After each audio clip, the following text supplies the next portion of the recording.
tempat kami ini tidak akan masuk mesin tetas dalam kondisi begini, karena salah satu faktornya ya akan mengurangi daya tetas.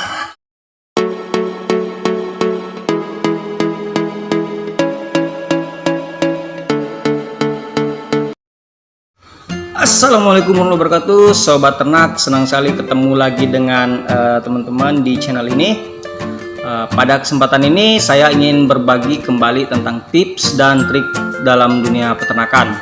Oke, sebelum kita melangkah ke materi konten kali ini, seperti biasa saya selalu mendoakan agar teman-teman yang menemukan video ini selalu dalam keadaan sehat, selalu dalam keadaan bahagia, dan selalu dimudahkan dalam segala urusannya untuk mencapai cita-citanya. Pada konten kali ini saya akan membahas satu materi tentang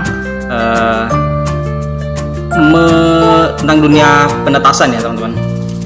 Kemarin kan saya itu ada membuat mesin tetas ya, dan mulai beberapa hari ke depan juga saya akan membuat video terkait dengan penetasan. Nah, untuk sebelum melangkah ke penetasan, kita tentunya ada tahapan yang namanya pembersihan telur. Pembersihan telur itu dilakukan pertama supaya mesin tetas kita itu tidak kotor, dia tidak bau juga, karena kan namanya telur itu terkait dengan kotoran ya teman-teman. Nah, jadi memang sebaiknya itu dibersihkan. Nah, seperti apa sebenarnya sementara ketika kita salah membersihkan itu bisa terjadi kecacatan atau kerusakan pada embrio telur. Nah, oleh sebab itu memang butuh pengetahuan khusus untuk menyikapi telur khususnya yang ingin ditetaskan agar tidak rusak atau embrionya mati. Nah, sebelum kita melangkah ke sana, jadi saya ingin memberikan informasi sama teman-teman bahwa pembersihan telur dengan tujuan konsumsi dan untuk ditetaskan itu bisa dibedakan teman-teman. Jadi kalau misalnya pembersihan untuk ditetaskan itu dia lebih selektif, lebih rumit lah teman-teman. Jadi harus lebih ketat, terutama pada metode pembersihan dan membawa telur itu dari kandang ke tempat pembersihan itu harus hati-hati, karena jangan sampai terjadi guncangan yang terlalu kencang sehingga menyebabkan embrio itu mati. Nah, sementara kalau untuk pembersihan telur yang untuk dijual atau untuk dikonsumsi itu tidak segitu ketat. Untuk teknisnya teman-teman silahkan disaksikan saja di dalam video ini. Oke sobat ternak, pada kesempatan ini kita akan bersiap untuk melakukan pembersihan telur. Nah, telur-telur ini baru saja kita panen ya. Ini hasil panen kemarin sebenarnya, tapi belum sempat dibersihkan, jadi kita bersihkan hari ini. Nah, apa yang harus disiapkan dan bagaimana caranya kita bahas satu persatu. Jadi untuk pembersihan telur ayam kampung itu memiliki beberapa metode. Yang pertama, pembersihan dengan cara kering, kemudian pembersihan dengan cara basah. Nah, kita bisa bagi pembersihan yang benar itu dalam dua bagian, dan ada satu pembersihan yang salah dan pastinya itu bisa menyebabkan telur busuk dalam waktu yang singkat. Oke, kemudian apa yang harus kita siapkan teman-teman? Nah, yang pertama adalah tentu saja telur yang kotor atau telur yang habis dipanen seperti ini teman-teman.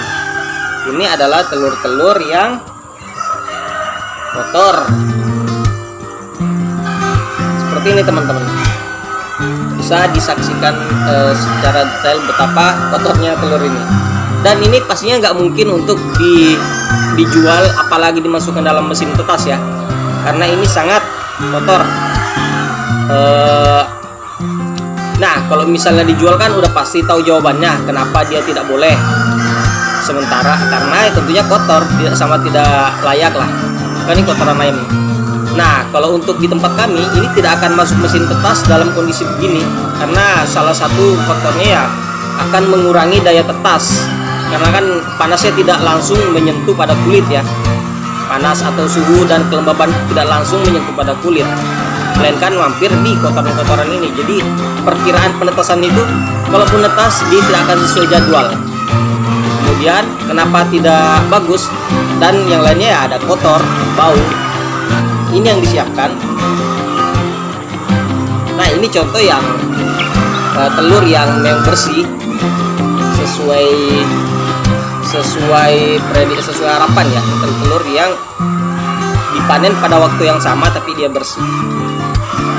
Ini yang disiapkan. Kemudian ini adalah wadah. Nah wadah ini dipergunakan dalam metode pembersihan dengan cara basah. Jadi kita mulai dulu pada pembersihan dengan metode kering. Nah metode kering ini adalah pembersihan yang paling tepat menurut saya, karena selain tingkat persentase penetasannya tinggi, ini khusus untuk yang di orientasi pada pembibitan atau penetasan ya. Nah dia tingkat persentasenya tinggi karena tidak mengurangi resiko ada cairan atau air itu masuk ke dalam pori-pori yang dibersihkan. Jadi dia masih murni, masih kulit asli dan tidak ada benda asing masuk melalui pori-pori kulit seperti itu. Jadi daya tetasnya jauh lebih tinggi dibanding yang basah. Nah apa yang perlu disiapkan dalam metode pembersihan dengan cara kering? Jadi ini teman-teman, ini di tempat kami ada yang namanya gosokan piring ya, gosokan panci tepatnya, panci. Ini bahannya keras dan lumayan agak tajam lah untuk tekstur di sentuh tangan ini. Ini penting dimiliki. Kemudian selanjutnya kita siapkan cutter. Jadi cutter ini untuk pembersihan secara kering. Nah untuk eksekusinya seperti apa, kita lakukan seperti ini ya. Pertama, ini kotoran-kotoran ini kita bersihkan dulu pakai cutter seperti ini. Bersihkan dengan cutter teman-teman ya. Ini tadi kotor, ini kita bersihkan dulu, karena kalau langsung pakai cucian piring ini dia rentan pecah teman-teman. Apalagi kalau yang agak tebal ini, jadi daya tekan itu harus agak keras dan itu rentan pecah. Dan juga terlalu banyak menggesek bagian kulit luar ini telur ya, itu tidak bagus sebenarnya buat penetasan. Jadi kalau memang parah ini pakai, tapi kalau hanya tipis saja itu tidak perlu, langsung ini saja tidak apa. Intinya untuk menggunakan alat gosok ini itu tidak boleh terlalu kencang, karena terlalu banyak lapisan kulit luar telur itu yang terkupas, itu tidak bagus untuk penetasan. Tapi kalau untuk konsumsi itu bagus saja. Dan ini tahan, sama sekali tahan teman-teman. Apalagi disimpan pada ruang dingin itu bisa sampai berbulan-bulan amannya. Oke seperti ini teman-teman. Ini dalam waktu sekejap dalam beberapa detik ini sudah bersih ya teman-teman. Kita coba lagi. Nah ini yang parah ini. Ini yang parah. Oke, kalau yang seperti ini harus menggunakan cutter ya, karena tidak boleh terlalu tekan keras, bisa pecah dan terlalu banyak yang terkupas. Oke, kita buang seperti ini. Bersihkan.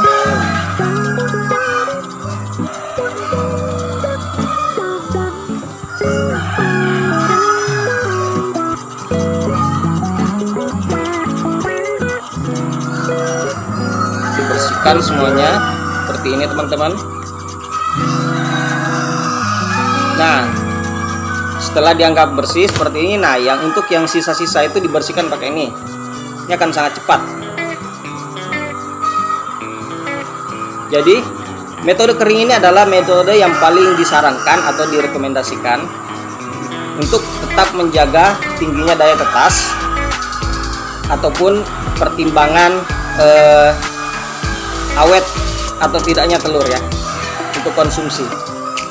Nah seperti ini sudah bersih teman-teman, ini sudah layak jual ataupun sudah siap masuk mesin, jadi tidak terlalu banyak yang terbuang. Nah selanjutnya itu metode kering. Lalu kita melangkah pada metode basah. Metode basah ini ada dua cara. Oke, kita masuk yang cara yang benar terlebih dahulu ya. Caranya adalah dengan pembersihan menggunakan putih telur. Jadi kita gunakan putih telur ya teman-teman, karena putih telur itu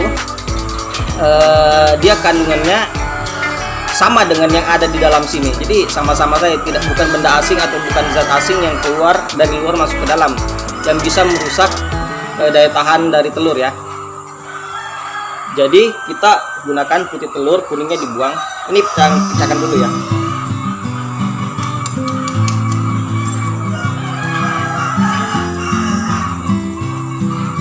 Kemudian seperti ini putihnya dimasukkan ke dalam seperti ini teman-teman.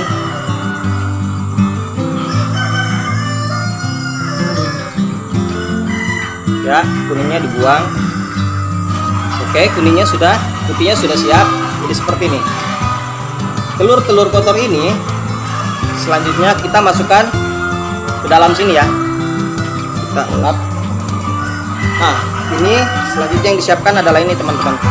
Ini adalah penutup kepala sih, tapi biasanya cara lain itu bisa pakai kain atau lap apapun ya. Tujuannya hanya untuk membersihkan ini. Ini kita taruh di dalam sini ya. Bersihkan seperti ini, kan basah nih. Dengan basah seperti ini atau dicelup seperti ini bisa sama saja. Ini tinggal digosok saja teman. Ini sangat cepat bersihnya.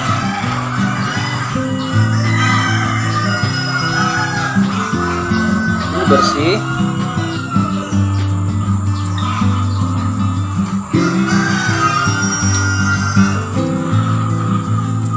Bersih, daya tekannya juga kecil. Dan tetap awet ya teman-teman ya, karena ini bukan benda asing, ini adalah bagian dari dalam juga. Jadi bahkan semakin bisa makin padat, makin solid lapisan luarnya ini, karena ini kuning telur, putih telur seperti ini teman. Nah, ini sudah bersih teman, bersih. Nah, ini tinggal simpan, kita ulang lagi. Nah, kalau yang terlalu tebal gini kita keluarin dulu ya, untuk mempercepat prosesnya. Kita buang dulu yang terlalu tebal, buang dulu,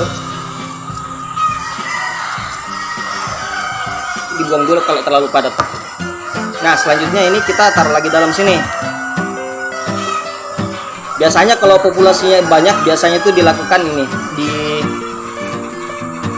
direndam aja agak banyak. Nah, ini kalau kotoran yang padat itu, yang tebel itu kita sudah buang dengan cutter, itu lebih cepat lagi. Nah, ini sudah bersih teman, sudah bersih. Ini udah bersih. Nanti dia akan mengering sendiri ya. Buat seperti ini lagi. Biasanya kita pecahkan beberapa telur yang memang biasanya ada kan, setiap panen itu retak ya, ada yang retak. Nah, yang retak itulah yang kita gunakan untuk membersihkan telur ini. Kalau tidak terlalu tebal itu langsung saja ya, prosesnya jauh lebih cepat nanti. Dan ini tidak merusak telur, saya jamin. Seperti ini teman-teman, ini sudah bersih. Nanti kalau kering ini bersih nih, cantik banget sudah telur. Nah, ini ada satu cara lagi yang digunakan untuk pembersihan telur. Tapi ini hanya digunakan untuk pembersihan telur yang akan langsung dikonsumsi teman-teman. Caranya gimana? Nah, ini kita menggunakan metode air. Nah, ini putih telurnya saya buang ya. Telurnya itu saya buang, kita ganti dengan air bersih. Oke, airnya masuk dalam sini ya, dalam wadah. Banyak. Nah, seperti ini. Sama seperti tadi, kita cari telur yang ini, kalau tebal kulitnya tebal, lapisannya dibuang dulu yang terlalu tebal untuk mempercepat proses. Nah, ini masukin ke dalam ini teman-teman, terlalu tebal dibuang dulu.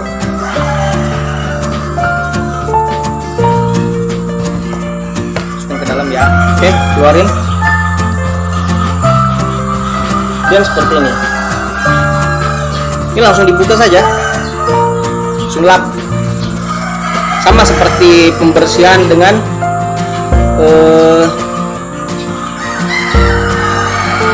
putih telur, tapi bedanya ini cepat busuk. Dia tidak akan tahan sampai berbulan-bulan. Paling banter ya kurang dari 1 minggu lah udah busuk telurnya, karena masuk ke dalam ya.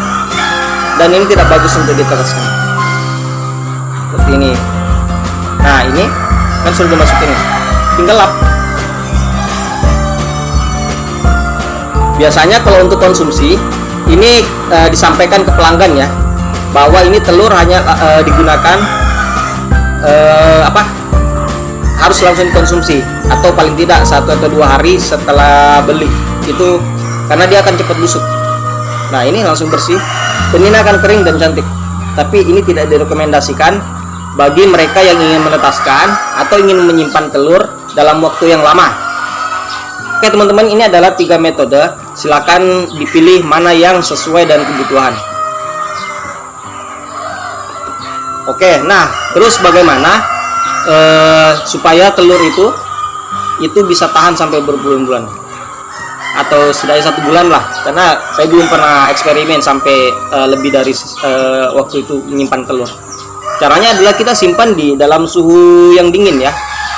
Kalau untuk penetasan biasanya dalam suhu 18 derajat ya, itu disimpannya.